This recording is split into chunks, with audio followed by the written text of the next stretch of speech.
ചേർത്തല പള്ളിപ്പുറത്ത് നടത്തിയ പരിശോധനയിൽ കൂടുതൽ അസ്ഥിഭാഗങ്ങൾ കണ്ടെത്തിയിരിക്കുന്നു. സെബാസ്റ്റ്യൻ നേരത്തെ തന്നെ അവിടെ എത്തിച്ചിരുന്നു. രഘുനാഥ് നാരായണൻ വിവരങ്ങൾ വേണ്ടി. രഘു, ഏത് മേഖലയിൽ നിന്നാണ് അസ്ഥിഭാഗങ്ങൾ കണ്ടെത്തിയത്? എന്താണ് വിവരം?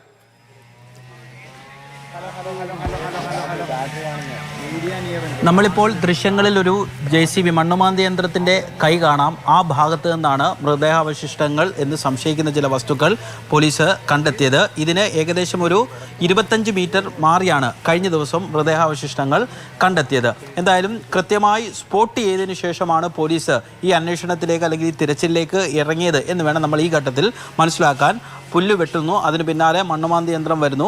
ആദ്യത്തെ കോരലിൽ തന്നെ എന്തൊക്കെയോ വസ്തുക്കൾ കിട്ടിയിട്ടുണ്ടെന്നുള്ളൊരു സംശയം നമുക്ക് തന്നെ തോന്നിയത്. കാരണം ഇവിടെ ആദ്യത്തെ കോരൽ മണ്ണെടുത്തപ്പോൾ തന്നെ ഉദ്യോഗസ്ഥർ അവിടത്തേക്ക് എത്തുകയും പരസ്പരം സംസാരിക്കുകയും ചെയ്യുന്നത് നമുക്ക് വളരെ ദൂരെ നിന്ന് ക്യാമറയിലൂടെ കാണാൻ വേണ്ടി കഴിയുകയായിരുന്നു. ഇപ്പോൾ ഫോറൻസിക് വിദഗ്ധരെ അടക്കം സ്ഥലത്തേക്ക് എത്തിയിട്ടുണ്ട്. അത് എന്താണ് എന്ന് പ്രാഥമികമായൊരു പരിശോധന നടത്തിക്കൊണ്ടിരിക്കുകയാണ് എന്നുള്ളതാണ് മനസ്സിലാക്കുന്നത്. എന്തായാലും കേസിൽ ഇത് മൃതദേഹ അവശിഷ്ടങ്ങളായതുകൊണ്ട് തന്നെ ഇത് ആരുടേതാണെന്ന് കണ്ടെത്തണം എന്നുണ്ടെങ്കിൽ DNA പരിശോധന നടത്തണം. കഴിഞ്ഞ ദിവസം എടുത്ത മൃതദേഹാവശിഷ്ടങ്ങൾ DNA പരിശോധനയ്ക്കായി അയച്ചിട്ടുണ്ട്. സ്വാഭാവികമായിട്ട് തന്നെ ഇതും അയക്കും.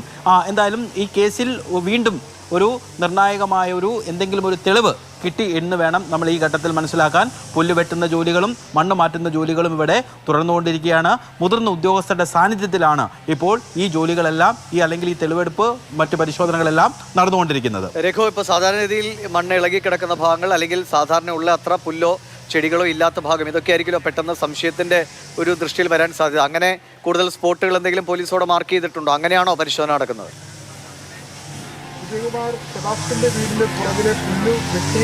ഈ വീടിന്റെ പരിസരം ഒരു 50 സെന്റിലധികം പോലീസിന് ഈ ഭൂമിയുടെ ഒരു പകുതിയോളം വരുന്ന സ്ഥലത്ത് പോലീസ് ബന്ദോബസ്ത് ചെയ്തിരിക്കുകയാണ് മിനിഞ്ഞാന്ന് മുതൽ തന്നെ.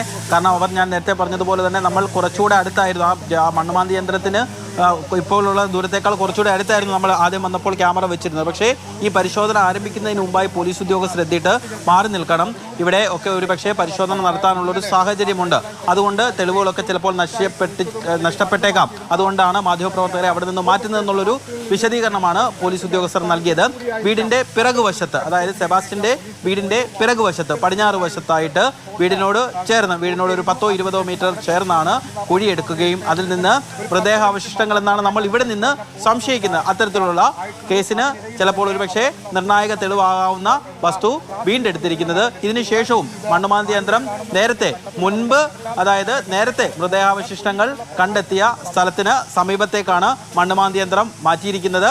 അവിടെയും ഉദ്യോഗസ്ഥർ എന്തൊക്കെയോ നമുക്ക് സംസാരിക്കാം. ഫോറൻസിക് വിദഗ്ധരും അന്വേഷണ ഉദ്യോഗസ്ഥരുമൊക്കെ പരസ്പരം സംസാരിക്കുന്നത് നമുക്ക് ദൃശ്യങ്ങളിൽ നിന്ന് കാണാം. അവിടെയും ഒരു പക്ഷേ അല്പസമയത്തിനകം കുഴിയെടുത്തേക്കാം എന്നുള്ളതാണ് നമുക്ക് മനസ്സിലാക്കുന്നത്. പക്ഷേ ഇത് എന്തെങ്കിലും വലിയ രീതിയിലുള്ള അസ്ഥിയോ അങ്ങനെയുള്ള വസ്തുക്കളൊന്നുമല്ല കിട്ടിയിരിക്കുന്നത്. നമുക്ക് ദൃശ്യങ്ങളിൽ നിന്ന് കാണുമ്പോൾ മനസ്സിലാവുന്ന ഒരു കൈയുടെ അത്രയും വലിപ്പം ഉള്ള എന്തോ ഒരു വസ്തുവാണ് കിട്ടിയിരിക്കുന്നത്. ഒരുപക്ഷെ പല്ലോ അല്ലെങ്കിൽ കഴിഞ്ഞ ദിവസം കിട്ടിയതുപോലെ അസ്ഥിയുടെ ഏതെങ്കിലും പോഷനോ അങ്ങനെ എന്തെങ്കിലും ആയിരിക്കാം. എന്തായാലും വളരെ കൃത്യമായി, അതായത് പോലീസ് കൃത്യമായ ഒരു സ്പോട്ടുകൾ മനസ്സിലാക്കി എത്തിയത്. നേരത്തെ ഈ അസ്ഥി കണ്ടെത്തിയ ഭാഗം അത് ഏകദേശം എത്ര താഴ്ചയോളം ഉള്ള കുഴിയിൽ നിന്നാണ് കണ്ടെത്തിയത്? അതേ അളവിൽ തന്നെയാണോ ഇവിടെയും ഒക്കെ കുഴിച്ചു? ഒരു മനുഷ്യസാധ്യമായ നിലയിൽ കുഴികൾ തീർത്തായിരിക്കും ഇയാൾ ചെയ്തിട്ടുണ്ടെങ്കിൽ ഇത് കുഴിച്ചിട്ടിട്ടുണ്ടാവുക. പലയിടങ്ങളിൽ ഇപ്പോൾ കബളിപ്പിക്കാനായിട്ട് നേരത്തെ രഘു തന്നെ സൂചിപ്പിച്ച പോലെ സിനിമയൊക്കെ അനുകരിക്കുന്ന നിലയിൽ ഇത് മാറ്റിയിട്ടുണ്ടോ എന്നുള്ള സംശയങ്ങളൊക്കെ ഉണ്ടല്ലോ. അപ്പോൾ ഇത് മനുഷ്യൻ്റെതാണെന്ന് ഉറപ്പുവരുത്തുക തുടങ്ങിയ ഒരുപാട് നടപടികൾ കൂടി ഇനിയുണ്ടല്ലേ? നടപടികളാണ് പുരോഗമിക്കുന്നത്. പോലീസിനെ സംബന്ധിച്ച ഈ കേസിൽ ക്രൈം ഫ്രെയിം ചെയ്യാൻ വേണ്ടിയിട്ട് ഇതൊരു ചതുപ്പ് നിലമാണ് ദിവിഷ. അതുകൊണ്ട് തന്നെ ഒരു 3 അടിയോ അല്ലെങ്കിൽ അതിൽ അത്ര 3 അടിയൊക്കെ കുഴിക്കുമ്പോഴത്തേക്ക് വെള്ളം വരുന്ന ഒരു സ്ഥലമാണ്. അതുകൊണ്ട് വളരെ ആഴത്തിൽ കുഴി എടുക്കുക എന്നുള്ളത് സെബാസ്റ്റ്യനെ സംബന്ധിച്ചിടത്തോളം വളരെ ശ്രമകരമായ ജോലിയായിരിക്കും. കാരണം ഈ കുഴി എടുക്കുന്തോറും വെള്ളത്തിന്റെ അളവ് കൂടി വരും. അതൊരു ഭൂമിയുടെ ഒരു പ്രത്യേകതയാണ്, ചതുപ്പ് നിലത്തിന്റെ ഒരു പ്രത്യേകതയാണ്. അതുകൊണ്ട് തന്നെ വലിയ ആഴത്തിലുള്ള കുഴിയായിരുന്നില്ല മൃതദേഹാവശിഷ്ടങ്ങൾ വീണ്ടെടുത്തത്. കഴിഞ്ഞ ദിവസം വീണ്ടെടുത്ത കുഴിക്ക് ഒരു 2 അടിയിൽ കൂടുതൽ അല്ലെങ്കിൽ 3 അടിയിൽ കൂടുതൽ താഴ്ച ഉണ്ടായിരുന്നില്ല ഇപ്പോഴും. അതായത് ആദ്യത്തെ തവണ തന്നെ ആ മണ്ണുമാന്തി യന്ത്രത്തിന്റെ കൈ ഒരു തവണ കോരിയെടുത്തപ്പോൾ തന്നെ മൃതദേഹാവശിഷ്ടങ്ങൾ അല്ലെങ്കിൽ ആ കേസുമായി ബന്ധപ്പെട്ടുള്ള എന്തെങ്കിലും തെളിവുകൾ ലഭിച്ചു. അതായത് വളരെ ആഴത്തിലായിരിക്കില്ല ഇതൊക്കെ കുഴിച്ചിട്ടിരിക്കുന്നുള്ളൊരു നിഗമനമാണ് പോലീസിന്. അതുകൊണ്ടുകൂടിയാണ് സമീപത്തെ കുളം കൂടി വറ്റിച്ച് പരിശോധിക്കാൻ പോലീസ് തീരുമാനിച്ചത്. കാരണം കുഴിയെടുക്കാൻ, അത് ഞാൻ നേരത്തെ പറഞ്ഞതുപോലെ കുഴിയെടുത്താൽ വെള്ളം വരും എന്നുള്ളത് കൊണ്ട് തന്നെ അത്ര ശ്രമം ശ്രമകരമായി അയാൾ മെനക്കെട്ടിട്ടുണ്ടാവില്ല. അതുകൊണ്ടാണ് ഒരുപക്ഷെ ഈ വലിയ ആഫ്രിക്കൻ മുഷി പോലെയുള്ള മീനുകളെ വളർത്തിയ കുളത്തിൽ ഈ മൃതദേഹാവശിഷ്ടങ്ങളൊക്കെ ഒരുപക്ഷെ കഷ്ണങ്ങളായി നിക്ഷേപിച്ചിട്ടുണ്ടാകാം എന്നുള്ളൊരു സംശയം പോലീസിലുള്ളത്. നിലവിൽ മണ്ണ് കുടിച്ച് പരിശോധന നടത്തുന്ന ജോലികളാണ് നടന്നുകൊണ്ടിരിക്കുന്നത്. ഇതിന് ശേഷമായിരിക്കാം ഫയർഫോഴ്സ് എത്തിയിട്ടുണ്ട്. അവർ വലിയ സാധാരണ നിലയിൽ വെള്ളം വറ്റിക്കുന്ന വലിയ മോട്ടറൊക്കെ ആയിട്ടാണ് എത്തിയിരിക്കുന്നത്. അതുപയോഗിച്ച് കുളം വറ്റിച്ചുകൊണ്ടുള്ള പരിശോധനയും ഒരുപക്ഷെ ഇന്ന് നടന്നേക്കാം.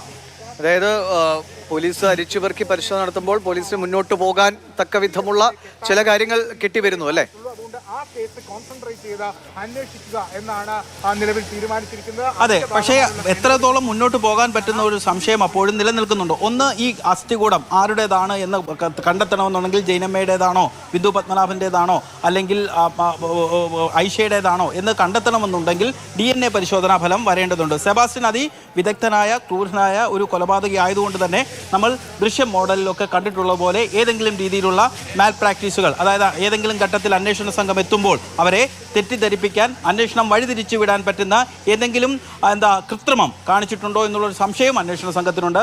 അതുകൊണ്ട് എന്തായാലും ഒരു അന്വേഷണ സംഘം എന്നുള്ള നിലയിൽ അവരുടെ ആദ്യ മിനിറ്റിൽ തന്നെ, അതായത് 10 മിനിറ്റിനുള്ളിൽ തന്നെ ഒരു തെളിവ് അല്ലെങ്കിൽ അവർക്ക് തെളിവെന്ന് സംശയിക്കുന്ന ഒരു വസ്തു കണ്ടെത്താൻ കഴിഞ്ഞത് അവർക്കൊരു ആശ്വാസകരമായ കാര്യമാണ്. ഇപ്പോൾ കൂടുതൽ സ്ഥലങ്ങളിലെ പുല്ല് വെട്ടിക്കൊണ്ടിരിക്കുകയാണ്. നമ്മൾ നിൽക്കുന്നതിന് ഒരു 10-20-30 മീറ്റർ അപ്പുറമായിരുന്നു ആദ്യമേ പുല്ല് വെട്ടിയത്. ഇപ്പോൾ നമ്മൾ ക്യാമറയുമായി നിൽക്കുന്ന സ്ഥലത്തിന് വളരെ അടുത്ത് തന്നെ പുല്ല് വെട്ടിക്കൊണ്ടിരിക്കുകയാണ്.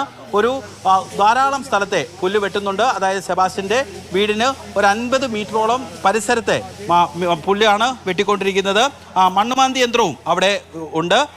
പുല്ല് വെട്ടിക്കഴിഞ്ഞതിന് ശേഷമായിരിക്കും ഇപ്പോൾ ആ സ്ഥലം, അതായത് മുൻപേ തെളിവെന്ന് സംശയിക്കുന്ന